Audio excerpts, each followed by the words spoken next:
¿Qué es anemia para ustedes? La deficiencia ¿Qué llaman anemia? deficiencia de hemoglobina por debajo de 2. No. Deficiencia de hemoglobina, ya, por debajo de Creo que era 2. No. Mm. 11, 10. De 10. por debajo de 12.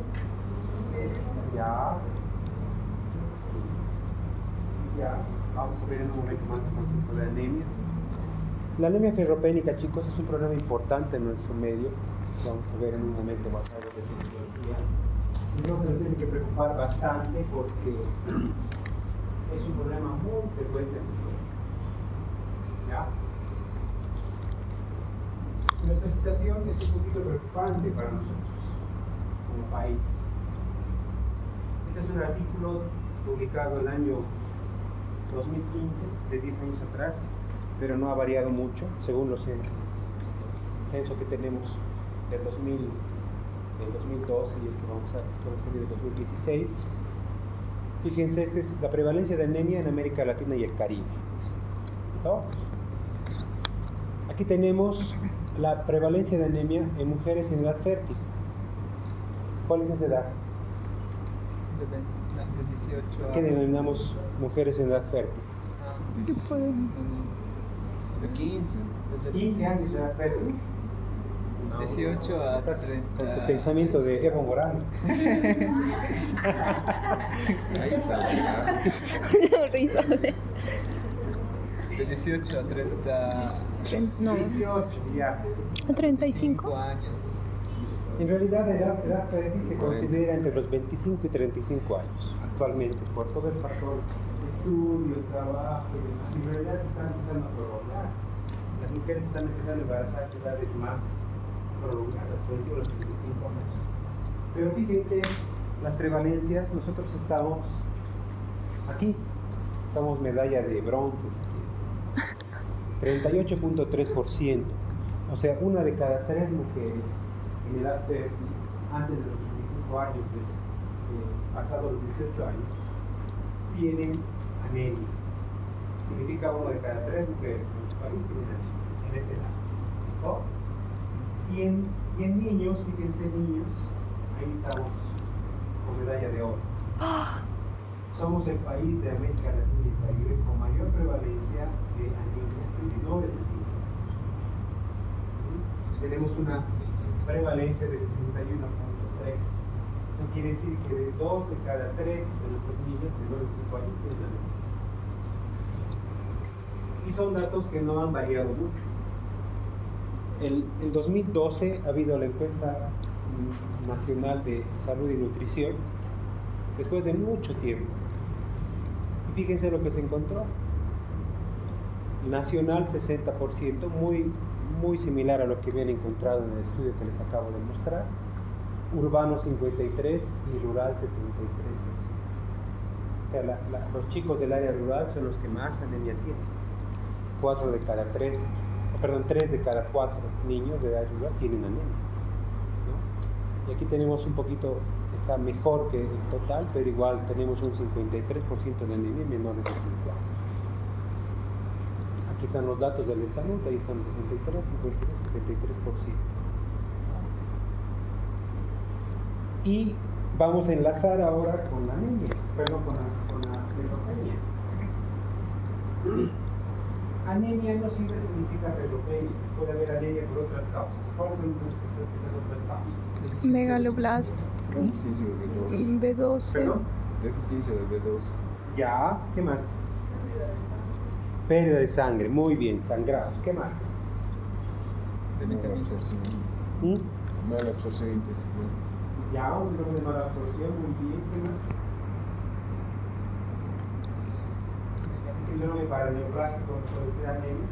Sí. Produce anemia.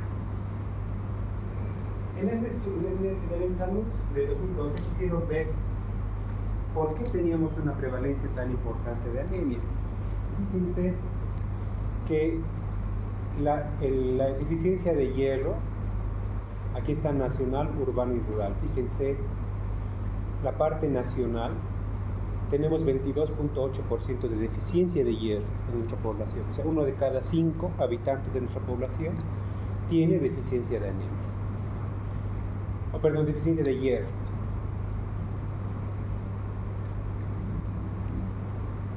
Lo que llama la atención es esto, fíjense, el área rural es el que menos deficiencia de hierro tiene. Y se está estudiando mucho la razón de esta diferencia, que no es mucha, no es estadísticamente significativa, para empezar, pero contrasta con las prevalencias de anemia, porque la anemia en área rural es mayor que en el área urbana. Y se cree que esto se debe mucho a la alimentación, el tipo de alimentación que tiene la variedad de legumbres, por ejemplo, la variedad de tubérculos, que puede hacer que esta ligera diferencia. Para entender un poco la anemia tenemos que tener algunos conceptos básicos. Uno de esos es ¿qué es la sangre? ¿Qué es la sangre? Es un compuesto de glóbulos. Glóbulos blancos. No. Vamos, chicos. Es un compuesto líquido con elementos formes, células. ¿Y ahí eso qué se llama? Ya, tiene elementos tiene un contenido líquido y tiene elementos formes. ¿Pero qué es la sangre? Es un tejido. Es un tejido. Tiene parte líquida y parte sólida. La parte líquida por ejemplo es el suero y la parte sólida son los elementos formes que componen la parte sólida de la sangre. ¿Listo? Entonces todos estos elementos formes vienen de una sola célula. Es una célula madre. Stem cells. Esta célula madre, a medida que va diferenciándose, va a ir formando las diferentes células que componen los elementos formes de la sangre. ¿Cuáles son ellos?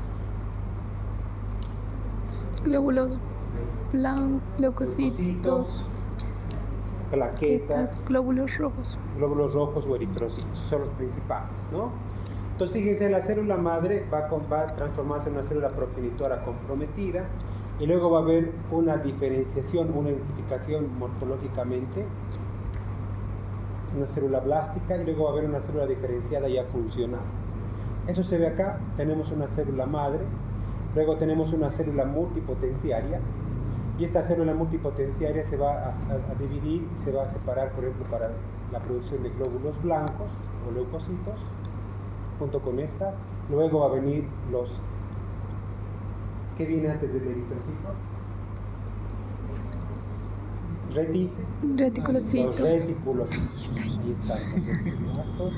Y luego vienen las plaquetas. Entonces todas estas vienen de una célula madre. ¿Listo? Entonces, ¿cómo se transforma esa célula madre? Primero forma un proeritroblasto, luego un eritroblasto basófilo, un policromatofílico, un ortocromático, luego viene el reticulocito, que es la forma joven del glóbulo rojo del eritrocito, y al final aparecen los eritrocitos. La diferencia principal entre un reticulocito y un eritrocito es la presencia de la hemoglobina, o sea, la presencia de ¿qué? De hierro. ¿Listo? O sea, el reticulocito tiene muy poca cantidad de hemoglobina. Entonces, esta es la célula que nos interesa ahora. Síntomas de anemia. Los síntomas de anemia son bastante subjetivos, o sea, no hay una clínica clara, como en otras patologías, que nos hable específicamente de anemia. Puede haber astenia, puede haber palpitaciones, pero palpitaciones puede haber en múltiples enfermedades cardíacas, disnea, cefalea, vértigos, hipotimia, inquietud, somnolencia, zumbidos o tinitos a nivel del oído, visión de moscas. ¿Cómo se llama eso? Sosis.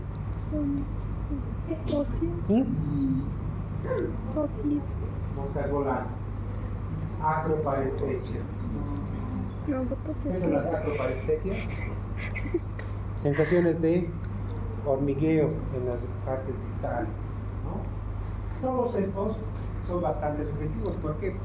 porque no son específicos de anemia, pertenecen también a otro tipo de patologías, otras enfermedades y otros signos. ¿Listo? Pero el signo más importante para nosotros es la palidez cutáneo-mucosa. Palidez de la piel, de la mucosa.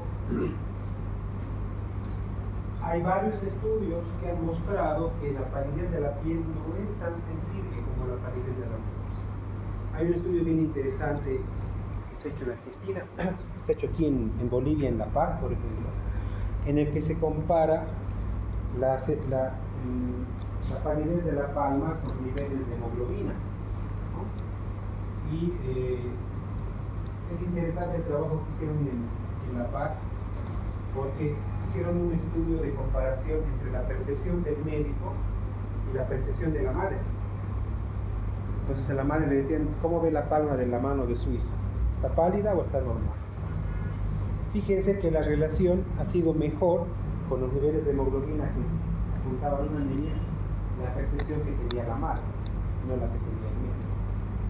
Entonces la percepción de la palidez de palmas y plantas es muy subjetiva, de mucosa y de piel es muy subjetiva, ¿listo? Pero en realidad es el único o de los es el signo más importante cuando hablamos de anemia. Los otros signos que ven ahí escritos, trastornos tróficos de la piel, taquicardia, disminución de la amplitud de pulso. ¿Cómo evaluamos el pulso?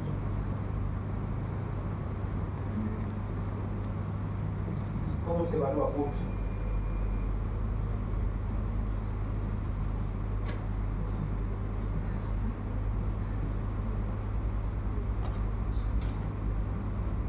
¿Cómo evaluamos pulso?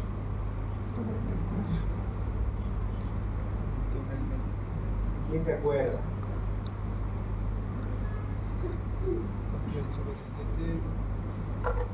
Pulso, ¿cómo evaluamos pulso? Así.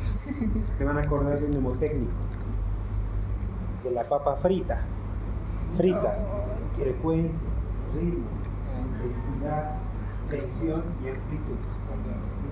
Esos 5 parámetros, ¿no? Frecuencia, ritmo, intensidad, tensión y amplitud. Aquí dice que la amplitud del pulso se altera. Semiológicamente te dicen que la amplitud del pulso es la sensación de la onda que va de un dedo a otro cuando tú estás tomando el pulso radial, el pulso medio, etc. Entonces dice que hay una amplitud de ese por la disminución de estas formas. Cuando la anemia es severa, cuando hay una anemia severa, puede haber una margen inestable, puede haber alteraciones de la sensibilidad, puede haber una inflamación, dependiendo del tipo de anemia, de la mucosa de la anemia. Si es una anemia de otro tipo, una anemia por hemólisis, por ejemplo, o por enfermedades que producen hemólisis, como una leucemia, una anemia de células falciformes, puede haber esplenomegalia, puede haber hepatomegalia. Si tenemos alteraciones de las células madre, puede haber hasta una púrpura por alteración de las plaquetas, fiebre y adenopatías. Todas estas no son específicas de una anemia, pero pueden encontrarse en un paciente anémico. Muy bien.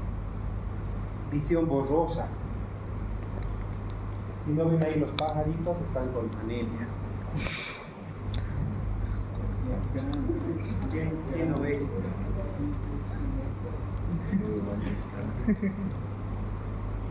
Ya.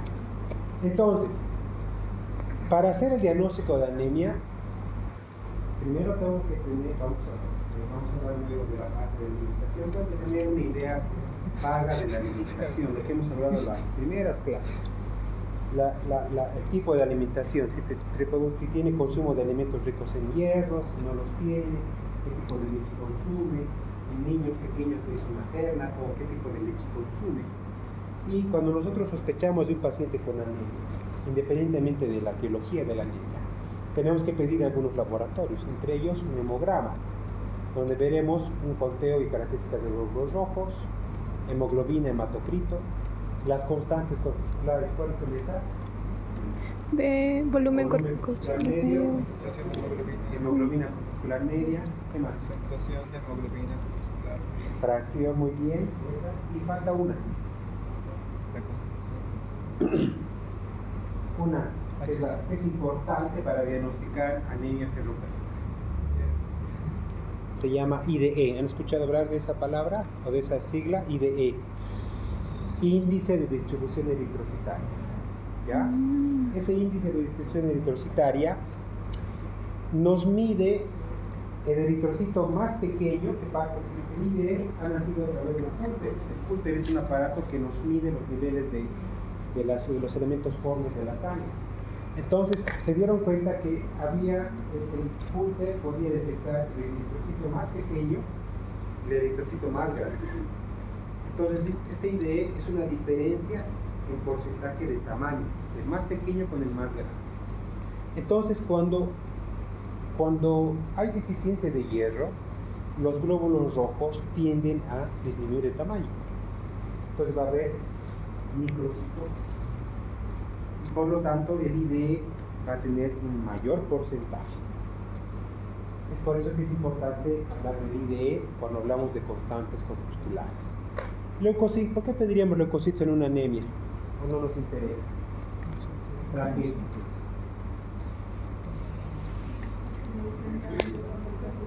Ya, porque puede haber una bicitopenia, puede haber una pancitopenia y puede que la anemia se deba a eso, a una alteración de las células madre. ¿Listo? Por eso se pide siempre un hemograma completo, porque hay que ver cómo están los leucocitos, cómo están las plaquetas. Si vemos que hay una bicitopenia o una pancitopenia, habrá que pedir un hemograma, un aspirado de médula ósea, ¿no? Y otras pruebas especiales dependiendo de lo que encontremos. Pero lo más importante es pedir un hemograma y vamos a ver luego otros laboratorios que se tienen que pedir cuando hay una sospecha de anemia por ferropenia. ¿Listo? Y algo que también se utiliza bastante es el frotis de sangre periférica. ¿Listo? En un frotis de sangre periférica, fíjense cómo vamos a ver una anemia ferropénica. Eritrocitos de menor tamaño, con menor pigmentación, aislados porque la anemia ferropénica puede venir con disminución de la cantidad de glóbulos rojos. A diferencia de la anemia megaloblástica. La megaloblástica, ¿a qué se debe? Deficiencia de B2. Vitamina B12, ¿no? La megaloblástica, fíjense, tenemos eritrocitos un poco más grandes, deformes. Y la anemia drepanocítica es la anemia falciforme, con células falciformes. Esta es una enfermedad autoinmune, ¿no? No se olvide. Y esta es una anemia hemolítica. La anemia hemolítica se diferencia de la ferropénica y de las demás porque tiene unas imágenes bien características, que son estas. Estos glóbulos rojos se los llama en tapa corona, como las tapas de las botellas, se llaman crenocitos. Esos se llaman crenocitos. ¿Listo? Ya sabemos lo que es anemia, o a lo que llamamos anemia. Nos falta un concepto específico de anemia como tal. Pero ¿a qué llamamos anemia ferropénica? Es fácil, a la anemia que se produce, pero así de fácil no es, lamentablemente. Y un claro ejemplo es lo que les mostré hace un momento. Tenemos en área rural menos niveles de prevalencia de ferropenia, pero tenemos más anemia. Entonces, ¿qué pasa con esto? Primero, el concepto de anemia como tal. La anemia es una disminución de la masa de los glóbulos rojos, o sea, disminución del número de glóbulos rojos, o en la concentración de hemoglobina por debajo del segundo degree estándar respecto a la media para la edad y sexo.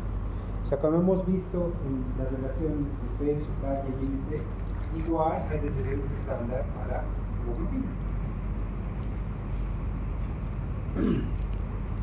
Si no tenemos las tablas, se considera a nivel del mar, no es a nivel del mar, a nivel del mar, una hemoglobina menor a 11 gramos de decilitro como punto de corte. De los 12 y 35 veces, vamos a ver los cortes de la edad adulta también. Pero esto se debe ajustar a la altitud, o sea, a la altitud donde uno vive. Las hemoglobinas no son iguales a nivel del mar que a niveles más elevados, más altos. Y el concepto de anemia ferropénica es cuando tenemos una anemia con deficiencia de hierro. He aquí el problema. Es bien difícil diagnosticar deficiencia. Aparte de difícil, es caro diagnosticar deficiencia de hierro. ¿Listo? Entonces, fíjense, cuando estamos a nivel del mar, cuando tenemos menores de 5 años, la hemoglobina es 11 gramos litro. 110 gramos litro o 11 gramos decilitro. En varones mayores de 15 años, fíjense, es 130 gramos litro o 13 gramos decilitro. 13 miligramos decilitro, perdón. Y fíjense aquí en la etapa adolescente, más o menos es igual, ¿no? Mujeres no embarazadas mayores de 15 años es más o menos 120 gramos litro. Estos son niveles a nivel del mar.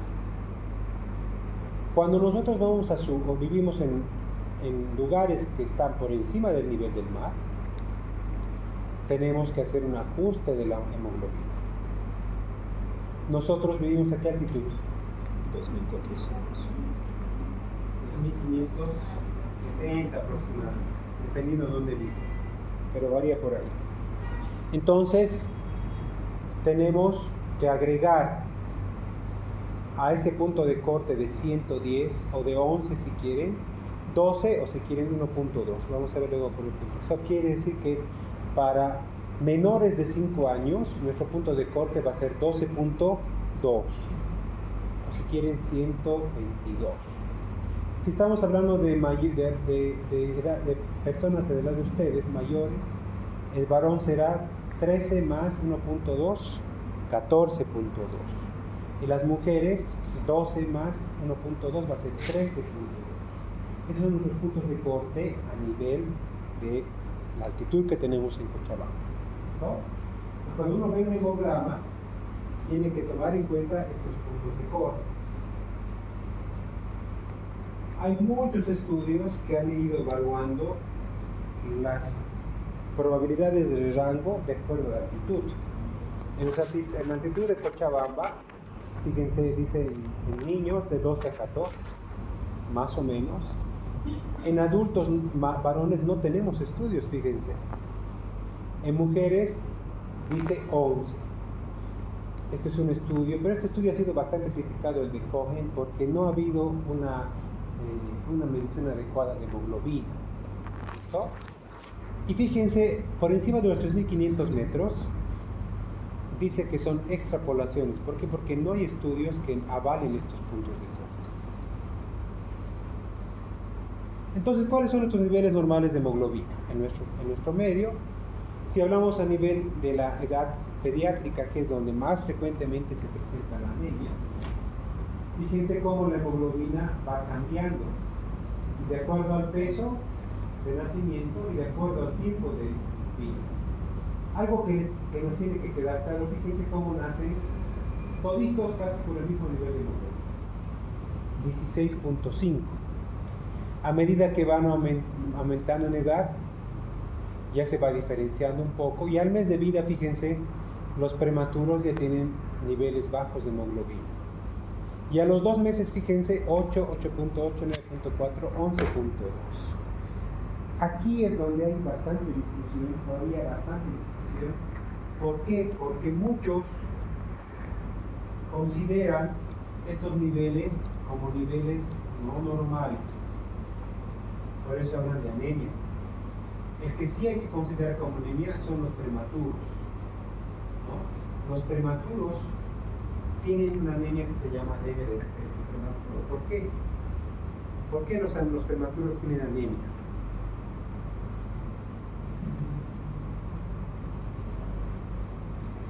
Inmadurez feliz. Porque el hierro tiene o no tiene reservas. Tiene. ¿Dónde están las reservas de hierro? Hígado. Muy bien, médula ósea, una parte en músculos. Entonces, fíjense, Las reservas de hierro se depletan o se llenan, si quieren, en el último trimestre del embarazo. Entonces los prematuros, cuando nacen antes, no llegan a ese tiempo y por lo tanto no tienen reservas de hierro. Entonces sí o sí van a tener una anemia que se llama anemia del prematuro. Entonces en los prematuros sí o sí tengo que suplementar hierro. ¿Listo? En cambio los niños con niveles normales, fíjense cómo estos mayores de 2 kilos llegan a tener hasta 11 de hemoglobina, 11.5 de hemoglobina. Este tiempo entre los 2 y los 6 meses, hasta más o menos los 12 meses, fíjense, es normal que haya niveles bajos de hemoglobina. ¿No? Muchos hablan de anemia, pero en realidad es un nivel normal, por eso que algunos van a escuchar como anemia fisiológica. ¿Ya? No es una anemia fisiológica, son niveles normales de hemoglobina a esa edad. Fíjense como a los 6 meses tenemos 11.5, la deducción estándar dice 9.5, que sería para llamar anemia. A los 12 meses 11.7 y 10 deducciones estándar sería para llamar anemia. ¿Listo? Entonces en esta etapa es una etapa bastante compleja para determinar una anemia. Ya después del año empieza a subir los niveles, fíjense, de hemoglobina. Ya se normalizan, si quieren. Pero no es que se normalicen. Son niveles esperados de hemoglobina a esa edad. ¿Listo? Entonces lo que les decía hace rato, fíjense, 11 gramos de decilitro, 11.5 de 5 a 11 años, de 12 a 14, 12, junto con las mujeres no embarazadas, y varones 13. Es lo que hemos visto hace rato, pero ya transformado a gramos de decilitro. Al litro de Cochabamba vamos a aumentar 1.2. Eso significa 12.2, aquí va a ser 12.7, aquí va a ser 13.2, 13.2 y 14.2. ¿Listo?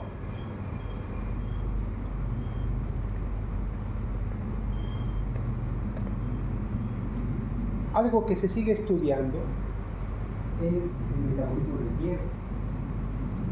¿Por qué? Porque es un poco complejo el metabolismo del hierro. Si ustedes se fijan, los requerimientos de hierro diarios son súper bajos. Fíjense, en menores de un año necesita 6 miligramos día, 3 años 9 miligramos día. O sea, son niveles muy bajos. Y sin embargo, son las edades en las que más prevalencia de anemia tenemos. Entonces la pregunta es, ¿qué pasa? ¿Por qué no podemos depletar cantidades tan pequeñas de hierro?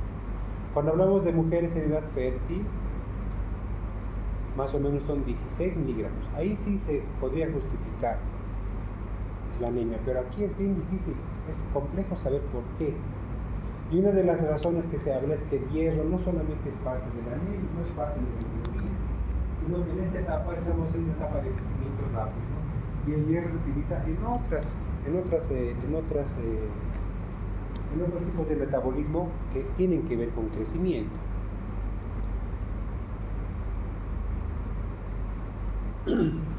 Entonces, ¿cómo diagnosticamos una anemia ferropénica?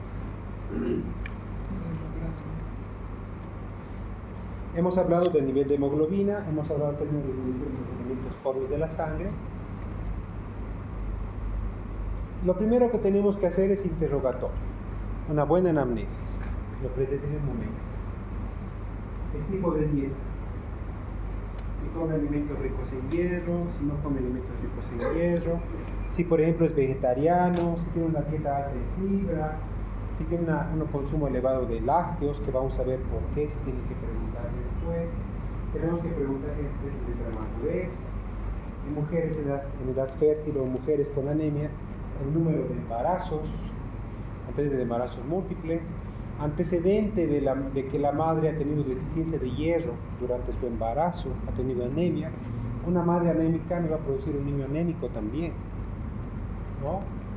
Para descartar otro tipo de patologías que produzcan anemia, hay que preguntar el color de las heces, si hay epistaxis, si hay sangrado durante el cepillado de dientes, si hay hematuria, si hay hemoptisis, si hay alguna causa de pérdida de sangre. ¿Listo? El examen físico. Hay que buscar la palidez bucocutánea, en niños menores de 5 años, cuando hay anemia, hay una deficiencia del tamaño y del peso, ¿no? Lamentablemente no es específico de hierro, porque la deficiencia de zinc también produce disminución del tamaño, pero uno tiene que orientarse mucho de la alimentación, ¿no?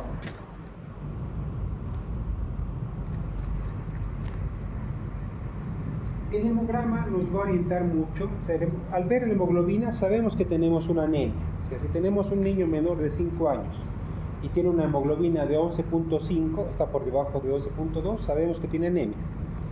Pero tenemos que saber o tratar de indagar qué tipo de anemia es y si se debe a una anemia por deficiencia de hierro.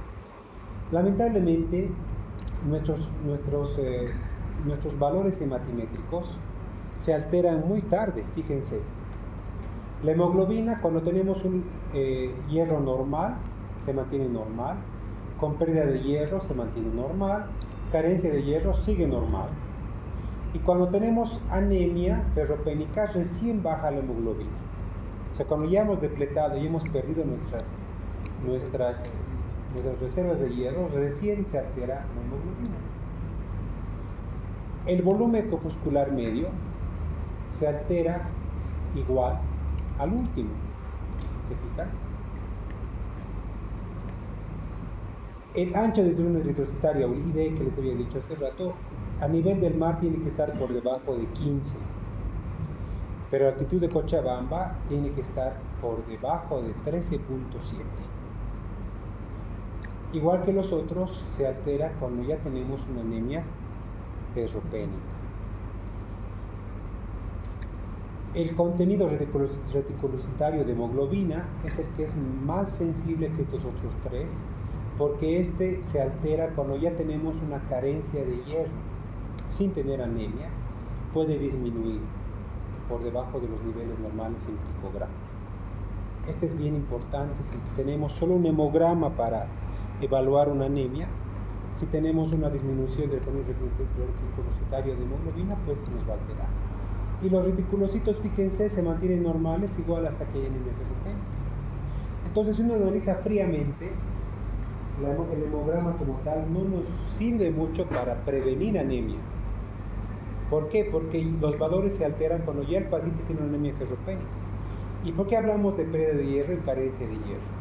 Porque el hierro, vamos a ver luego, tiene reservas, también el hierro que va yendo y viniendo de las reservas hacia lo que es los eritrocitos. A diferencia de estos valores hematimétricos, la ferritina plasmática es una muy buena alternativa en nuestro medio, ¿no? ¿Por qué? Porque la ferritina, cuando tenemos niveles normales de hierro, se mantiene normal. Se mantiene más o menos en un valor de 100, entre 40 hasta 160 es normal.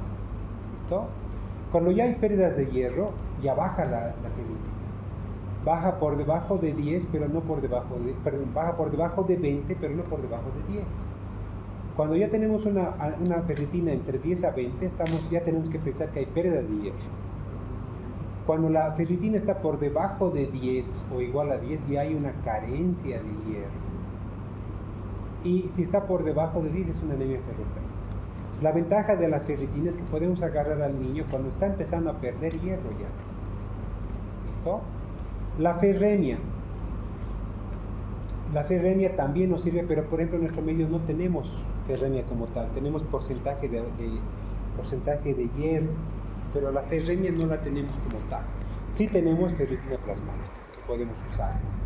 La ferremia, al igual que la ferritina, se altera cuando ya hay una pérdida de hierro. ¿Listo? Algo importante de la ferritina que vamos a ver luego es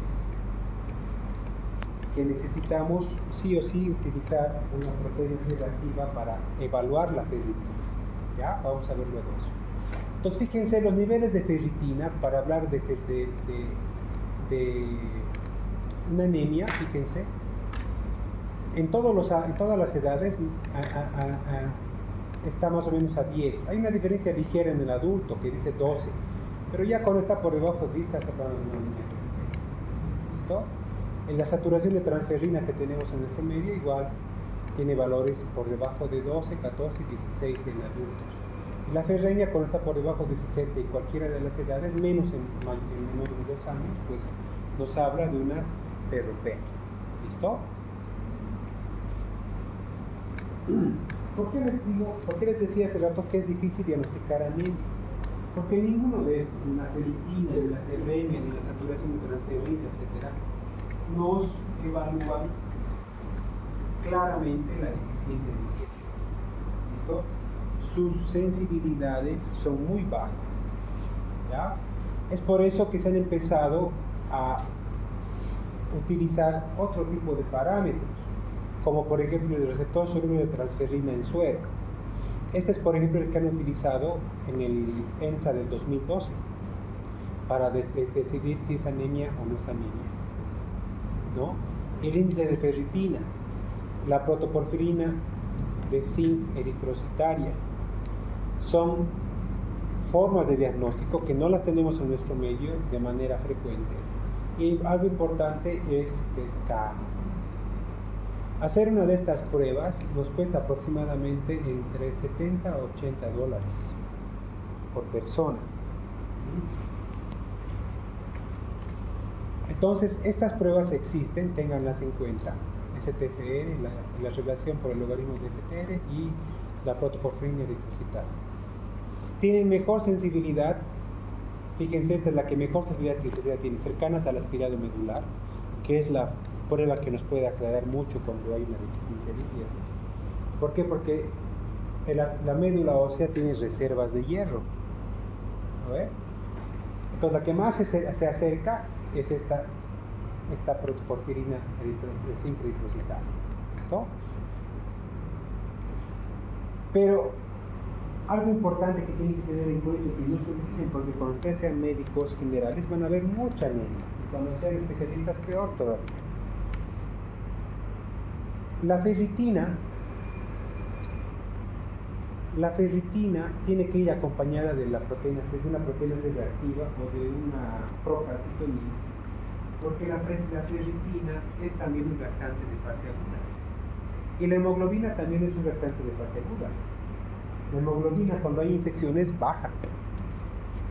Por eso es que es difícil evaluar un paciente infectado con hemoglobina baja, porque es un reactante de fase aguda.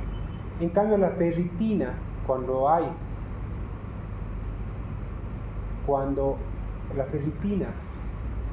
una infección, se eleva. ¿Listo? Entonces, ¿qué tenemos que hacer? La proteína C reactiva nos va a indicar si hay o no un proceso inflamatorio. Entonces, ¿qué nos dice la regla para utilizar la ferritina como evaluador de ferropenia? Si la PCR es normal y la ferritina es normal o está incrementada, no hay deficiencia de hierro. Si la ferritina está baja y hay deficiencia de hierro sin importar el nivel de PCR. Por eso les decía que la ferritina se eleva con la infección. Pero si está baja aún con un PCR elevado, quiere decir que sí hay deficiencia de hierro. Si la ferritina está normal o incrementada y el PCR está incrementado, no se puede determinar deficiencia de hierro, porque puede que esté actuando como un reactante de fase aguda. ¿Listo?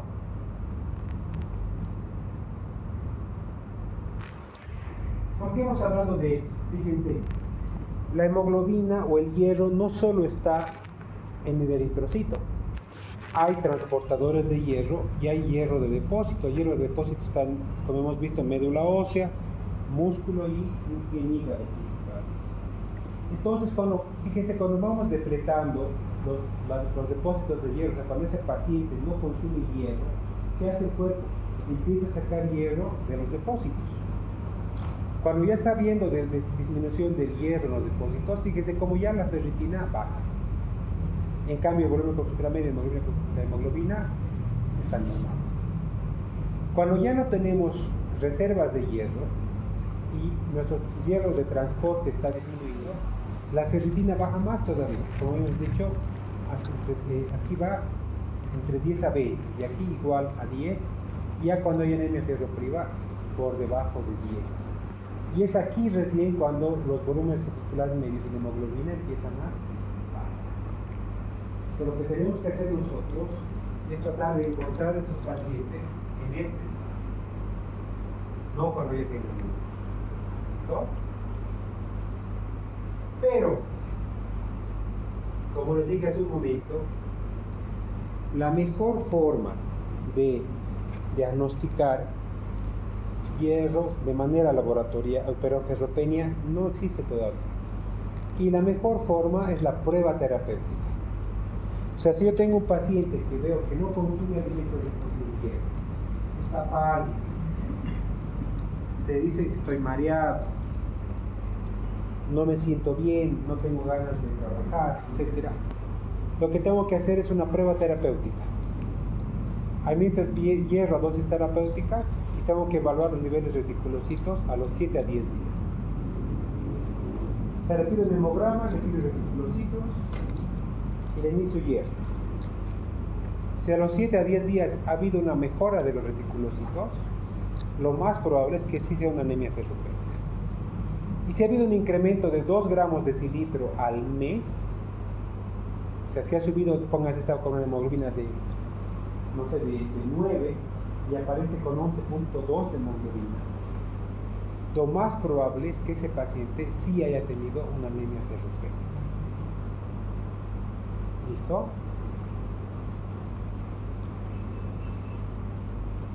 ¿Cómo tratamos la anemia? Chicos. Con hierro. El suplemento de hierro. Suplementos de hierro. ¿Qué suplementos?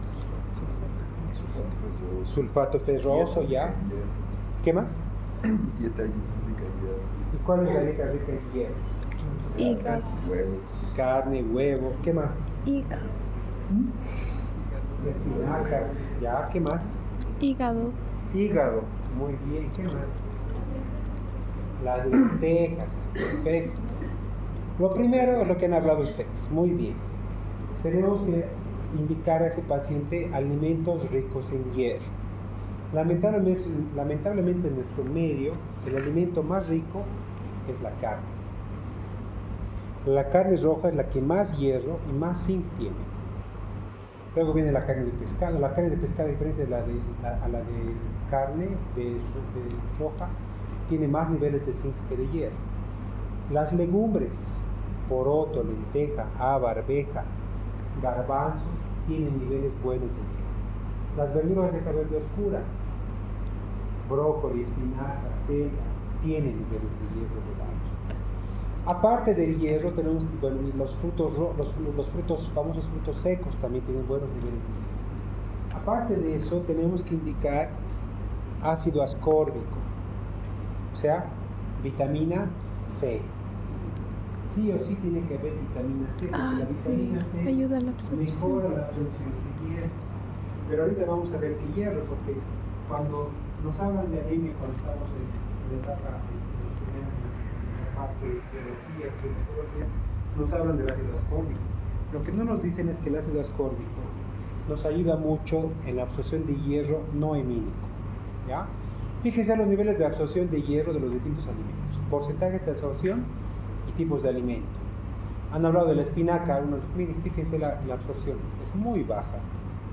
Cereales, muy baja. Arroz, soya, un poquito más. Fíjense el pescado, un 10%. El pollo, más o menos un 12%. El hígado, las mamás piensan que es solo hígado. Fíjense que el hígado tiene menor absorción que la carne.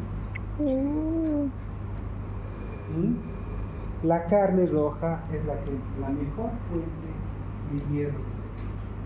¿Por qué? Porque tiene mejor biodisponibilidad. ¿Listo? Fíjense, la absorción de la carne roja llega a un 20%. Es la que mejor se absorbe en hierro. ¿Listo? ¿Y por qué? Porque los derivados de animales, los derivados de carne de animal, tienen hierro hemínico.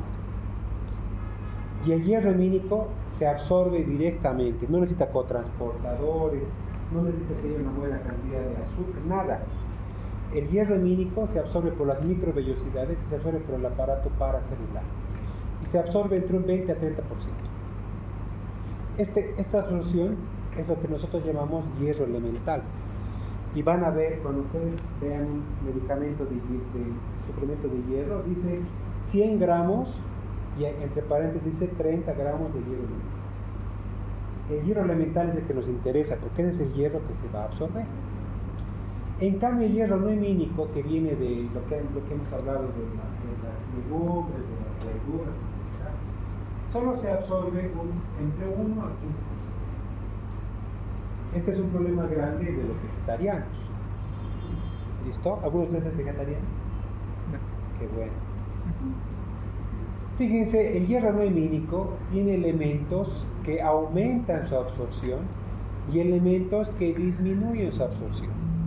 Porque el hierro no hemínico necesita cotransportadores, o sea, no puede entrar solo como el hierro hemínico. ¿Cuáles son los elementos que aumentan su absorción? La vitamina C, el ácido ascórbico. Fíjense, la carne como tal aumenta su absorción. Ácidos orgánicos, como el vinagre, por ejemplo. Comer estos elementos con fructosa o con lactosa van a aumentar su absorción. Pero fíjense lo contrario que estamos hablando de lactosa. Fíjense, la caseína de la leche y el calcio disminuyen la absorción. Los fitatos, ¿qué son los fitatos?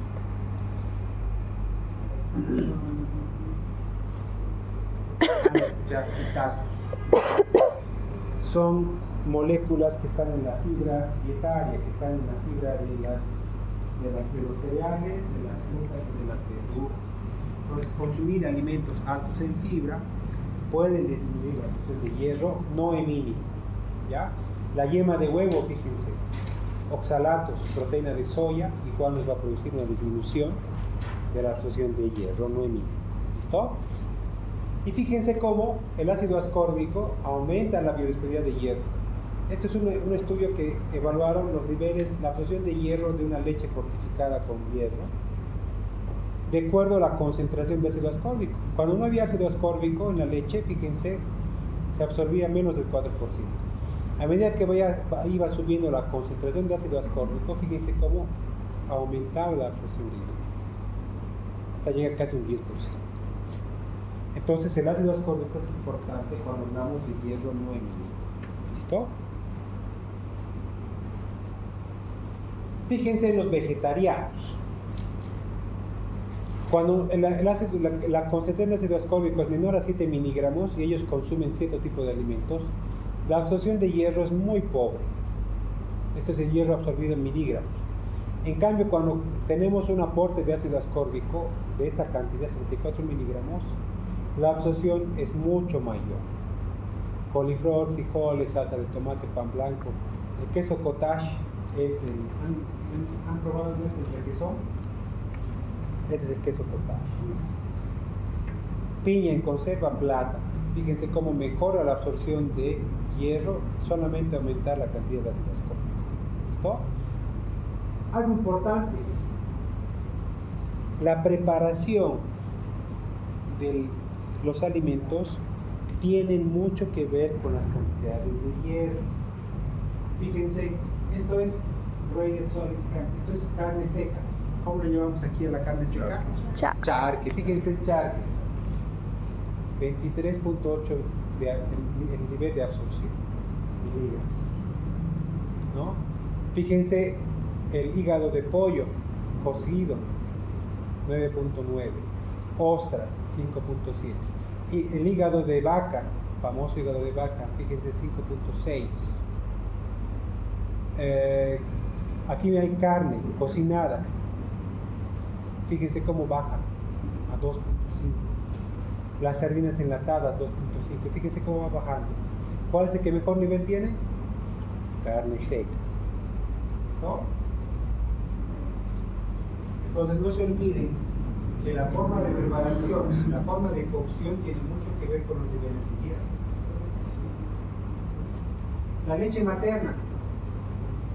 Fíjense, la leche materna tiene muy poca cantidad de hierro. Es por eso que se indica la suplementación de hierro a partir de los 4 meses o 5 meses en niños con lactancia materna exclusiva. Pero ¿cuál es la diferencia? Por ejemplo, por ejemplo, tiene 0.3 miligramos litro, pero la absorción es del 50%. cambio, la leche de vaca tiene más, pero se absorbe mucho menos. ¿Listo? Estas son fórmulas fortificadas con hierro. Fíjense cómo se va absorbiendo de acuerdo al porcentaje de absorción, ¿no? Estos son estudios de las famosas leches de ANAM 1, ANAM 2, de BELAC, ANAM 3, etc. Que hablan de las absorciones de hierro. ¿Listo? Lo que les he hablado hace un momento, los fitatos, que son parte de la fibra dietaria. Fíjense, a mayor cantidad de fitatos o de salvado, si quieren, aquí hay cantidad de salvado y la absorción de hierro. A menor cantidad de salvado, mayor absorción de hierro. A mayor cantidad de salvado, menor absorción de hierro. ¿Listo? Eso no quiere decir que no consumamos fibra, tienen que consumir fibra. Es parte de la alimentación. Dosis. ¿Quién sabe cuánto se da las dosis de sulfato ferroso?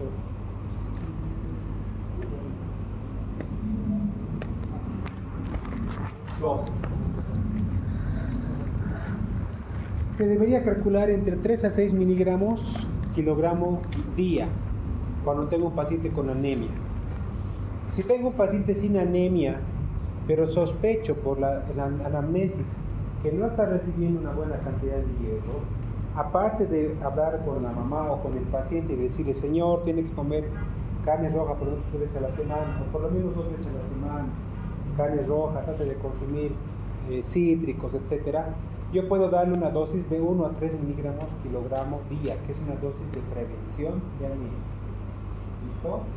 Si ya estoy pensando en una anemia, dependiendo si es leve o moderada o grave, pues de 3 a 6 miligramos kilogramo. ¿Listo? Esto que estamos hablando es de hierro elemental, por si acaso. ¿Listo? El mejor, es lo que uno de sus compañeros decía, el mejor hierro es el sulfato ferroso. Es económico, es el que tiene, es uno de los que mejor absorción tiene, o sea, tiene mayor cantidad de hierro elemental. El problema del sulfato ferroso es el sabor. Es muy letal, ¿no? Entonces muchas veces los niños no quieren consumir sulfato ferroso. ¿Listo? ¿Qué es lo que tienen que acordarse cuando uno dosifica hierro? Tiene que ser mejor en estómago vacío, se absorbe mejor. Podría ser media hora antes de los alimentos o 2 horas después de los alimentos. ¿Ya? ¿Por qué? Por lo que acabamos de ver hace un rato, los fitatos, el calcio, alteran la absorción. Entonces, mientras más solo está en el estómago, mejor, se va a absorber más. ¿Listo? Porque podemos disminuir hasta un 40-50% de la absorción si le damos con alimentos. ¿Listo? Aparte del hierro oral, hay hierro intramuscular y hay hierro endovenoso. No necesito que se sepan estas fórmulas, pero sí necesito que sí sepan que hay hierro intramuscular y que hay hierro endovenoso. ¿Ya? Esto es más de manejo de nutrición y de hematología, si quieren. Pero hay fórmulas para calcular cantidades de hierro intramuscular y de hierro endovenoso.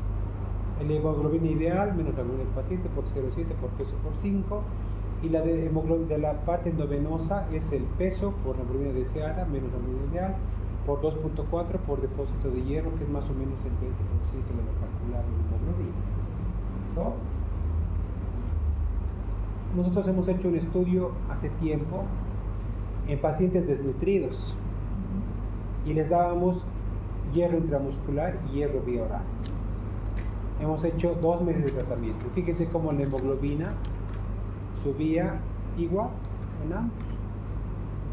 La ventaja del hierro intramuscular es que colocas una vez al mes nada más. En cambio el hierro oral tienes que darle todos los días.